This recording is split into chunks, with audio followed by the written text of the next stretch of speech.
The story begins on the breathtaking Jeju Island in South Korea. Blue skies, endless sea, and a quiet coastal life. That's where a little girl named Minsu lives with her grandmother. Every day, she visits her grandmother, who works as a traditional sea diver. Despite her age, the grandmother still dives into the ocean to collect fish and other sea creatures. Many elderly people on this island continue this exhausting work, surviving on the sea even in their old age.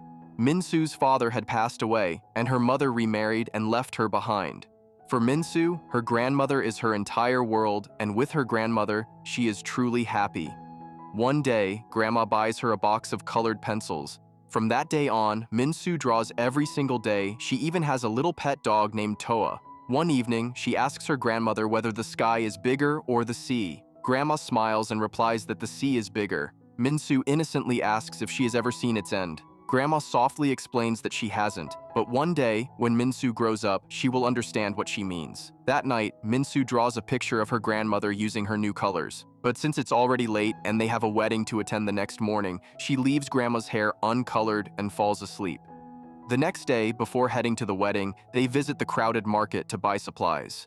In that overwhelming crowd, Minsu suddenly disappears. Grandma screams, searches, begs for help, but Minsu is nowhere to be found. Days turn into months, months turn into years, and 12 long years pass. Minsu now grows into a teenager, and she now survives on the streets with her friend Minnie. Both girls are orphans, stealing small things just to survive. Minnie loves beauty and makeup, while Minsu uses lipstick to draw pictures instead of wearing it. Sometimes hunger makes creativity very practical. Two boys who hang around with them offer food, but in return, they ask Minnie to pretend to be a prostitute and meet a man in a hotel room, just acting, nothing more. Minnie was terrified, so Minsu went to her place. The boys secretly record the wealthy man and attempt to blackmail him. During a scuffle, he hits his head and collapses. The man dies on the spot, and fear takes over, so all four of them flee the city. Winter arrives, but they all have no home.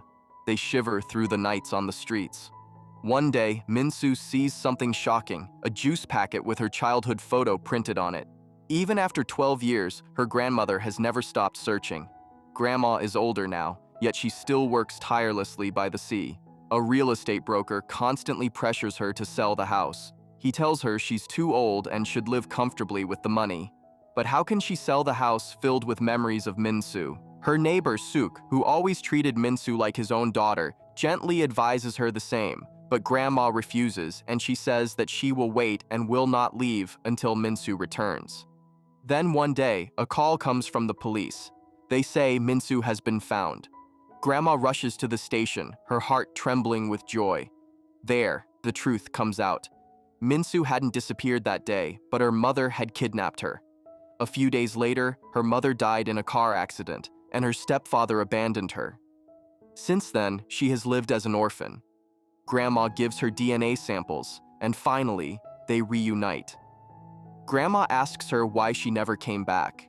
Minsu explains that her mother had told her grandma was dead. When they return home together, Minsu sees that the house has been lovingly preserved. Minsu finds her old paintings and the same color box from 12 years ago, untouched, carefully kept. Grandma tells her that now they will never be separated again. That evening, they celebrate with a small party, but something feels off. Minsu cannot reconnect emotionally. She feels distant, restless, and at night, she can't sleep.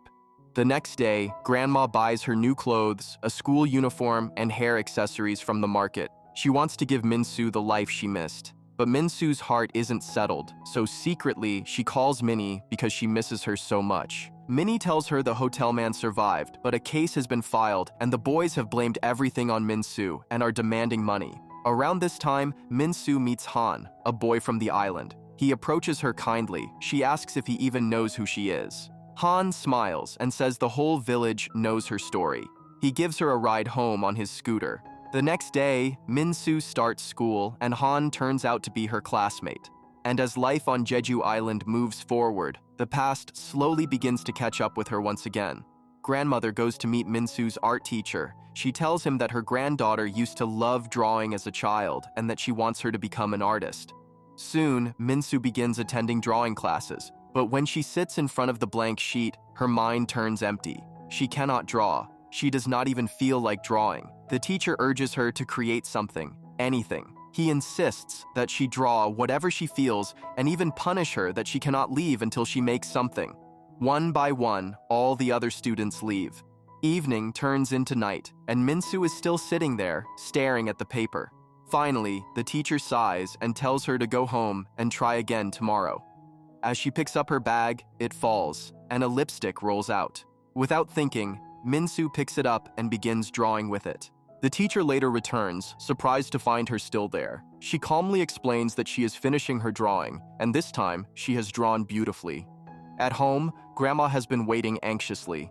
The moment Minsu arrives, Grandma rushes to serve her warm, freshly made food. Yet Minsu feels strange. She looks at her grandmother as if she were a stranger, and Grandma also senses it. She understands that Minsu has grown up in the city, and perhaps island life does not feel comfortable to her anymore. So Grandma makes a heartbreaking decision that she calls the real estate broker and sells the house, hoping to buy an apartment in the city where Minsu might feel happier. Meanwhile, the teacher has begun to understand Minsu's artistic depth and wants to nurture it. After school, Han takes her around the village. She asks if he has a phone, and he hands it over. She calls Minnie, but the two boys have taken Minnie's phone. They threaten Minsu, warning that if she does not send money soon, Minnie will suffer. Overwhelmed, Minsu tells the teacher she will stop attending classes. The teacher opens a cupboard and shows her all the supplies Grandma had quietly paid for as tuition. He gently reminds her how much her grandmother has sacrificed. How can she walk away from that? A few days later, the Sea God Festival is celebrated in the village. While everyone is distracted, Minsu sneaks into the house and steals her grandmother's money and bank book. She goes to the bank to withdraw cash but freezes at the counter, guilt flooding her, and she leaves without taking anything. At home, when Grandma cannot find the money, she calls the police. A neighbor woman suggests that maybe Grandma forgot she had lent the money to someone last month. Grandma nods uncertainly, but their neighbor has been watching Minsu carefully from the beginning. He knows what she has been doing and tells Grandma the truth, but Grandma refuses to believe it. She cannot accept that her granddaughter would steal. That evening, Grandma catches Minsu smoking. Instead of scolding her, she asks for a cigarette too and gently repeats the old question about whether the sky or the sea is bigger. Minsu casually answers that the sky is bigger. Of course it is. Grandma listens quietly and tells her to remember something, that no matter how hard life becomes, she must live it on her own terms. She promises she will always stand by her. For the first time, something softens inside Minsu. The next morning, she applies sunscreen to Grandma and helps her prepare for the day. That small act fills Grandma with quiet joy. The teacher works tirelessly to secure her admission to an art college. One day, Minsu insists on diving into the sea with Grandma. Grandma scolds her, saying that diving is a harsh life and not something she wants for her.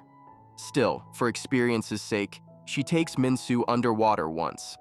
That same day, Minsu paints a beautiful portrait of her grandmother and shows it to the teacher. Impressed, he submits it to an upcoming art competition. Then, unexpectedly, her stepfather appears. He demands money and threatens to harm Grandma if she refuses. Minsu promises she will pay as long as he stays away from Grandma. That night, she completes the childhood painting she once left unfinished, finally coloring Grandma's hair. The next day, she travels to Seoul with the teacher for the art competition. Using the trip as an excuse, she steals money from Grandma and gives it to her stepfather. The competition ends, but Minsu disappears. The teacher searches desperately. All he finds is a letter in which she says she is leaving and begs him to take care of her grandmother. The neighbor returns with the DNA report and reveals a shocking truth, that the girl is not the real Minsu, but she is someone else entirely, but Grandma refuses to believe it. Han, who has grown fond of Minsu, is restless because she left without a phone number or address. He calls the number she once used to contact Minnie and manages to reach her. He learns that Minsu has returned to the streets with Minnie. The boys are beating her and demanding money again. Han arrives just in time with the police. Thanks to Minnie telling him everything, and all of them are taken to the station. Grandma is called there too. At the police station, emotions explode. Grandma shouts in disbelief, crying that this girl is her Minsu. She cannot understand why everyone insists otherwise. To her, blood tests and reports mean nothing. Love, for her, is the only proof that matters. And in that heartbreaking moment, the truth of the story becomes painfully clear that sometimes family is not about DNA, but about who refuses to stop waiting for you. And at the police station, the truth finally spills out. Minsu gathers the courage to admit that she is not the real Minsu. She is someone else. The stepfather is arrested, and the layers of deception begin to unfold. Years ago, when little Minsu disappeared from the market, it wasn't a stranger who had taken her. It was her own mother. She had kidnapped her and brought her to her new home. The mother had remarried and had another daughter, almost the same age as Minsu. Imagine the cruelty of it. The woman who abandoned Minsu when she was just a baby suddenly reappeared and stole her away, and the stepsister's name was Yoon. Minsu cried every day, begging to go back to her grandmother. The stepfather argued constantly with her mother, shouting that he could barely afford to raise one child, let alone two. During one of those heated fights, their car crashed. In that tragic accident, both Minsu and her mother died. Only the stepfather and Yoon survived. There was an insurance policy in Yoon's name. Driven by greed, the stepfather swapped their identities. He declared that his daughter Yoon had died in the accident, when in reality it was Minsu who had died. The surviving child, Yoon, was forced to live as Minsu. The insurance money was claimed. And from that day onward, Yoon was alive in reality, but officially dead on paper, living someone else's life. When Grandma finally sees Minsu's grave, the shock is unbearable. The girl she had waited 12 years for had actually died years ago. The truth hits her like a storm. Yoon is sentenced to 1 year in prison for identity fraud and stealing Grandma's money. In jail, she constantly thinks about Minsu from their childhood. Little Minsu used to tell Yoon how much she loved her grandmother. It was Minsu who taught Yoon how to draw, how to paint, and how to express herself. Back at home, Grandma moves quietly through the house. It feels as though she still senses little Minsu around her, as if the child never really left. One day, the art teacher arrives with news that Minsu has won the art competition. Grandma refuses to accept the award at first. The teacher gently places the painting in her hands, insisting it belongs to her. The artwork is titled Confession. In it, Grandma is painted standing between two little girls, Minsu and Yoon. When Grandma sees it, she breaks down in tears and a year passes. Yoon is released from prison and starts working at a small store, living quietly. One day, Suk the neighbor comes to her with worrying news. Grandma has been ill for a long time and was hospitalized, but suddenly she disappeared from her room. Yoon rushes to Grandma's house. The walls are covered in Minsu's drawings and missing posters. Yoon understands immediately where Grandma must have gone. She goes back to the same market where little Minsu had once been lost. There, she finds Grandma wandering, weak and confused. Illness has taken away much of her memory. When she sees Yoon, she believes she is Minsu.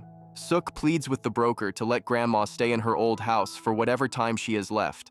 At first, the broker refuses, but eventually, he agrees. The house had been empty for a long time and had fallen into ruin. Together, they clean it, decorate it, and prepare it for Grandma's return. Yoon stays there too, living once again as Minsu, but this time not out of deceit, but out of love. The next winter arrives, and the two live together peacefully. Yoon takes care of Grandma with tenderness. One night, Yoon finds an old recording. It was recorded by Grandma while Yoon was in prison. In the recording, Grandma speaks softly. She says she will keep calling her Minsu, even if she is not the real Minsu. She admits she knew the truth the moment Yoon said the sky was bigger than the sea. That was when she understood this girl was someone else, but she chose to stay silent. She says she has lived a hard life as a sea diver. Life was always difficult, but when Yoon came into her life, everything began to feel lighter. She did not want to lose her again. Hearing this, Yoon breaks down in tears. Another season passes. Now Grandma's health worsens, and she is admitted to the hospital. She has always loved flowers, especially canola flowers. So Yoon fills her hospital room with handmade canola blossoms, bright yellow like sunlight trapped in petals. One day, Grandma holds Yoon's hand and, for the first time, calls her by her real name, Yoon. She tells her that her time has come. She asks her to live freely, to follow her heart. She thanks her for becoming her granddaughter and promises she will never forget her, not even in the afterlife. In the final scene, we see Grandma and little Minsu running through fields of blooming canola flowers. It feels like a gentle suggestion that they have reunited somewhere beyond this world. Yoon, now grown, becomes a successful artist. She owns her own art gallery. The villagers, her teacher, and Suk all feel proud of her. She has built something beautiful out of pain, and that is where the story comes to a heartbreaking but peaceful end. It tells the story of a grandmother and her granddaughter, not just by blood, but by love.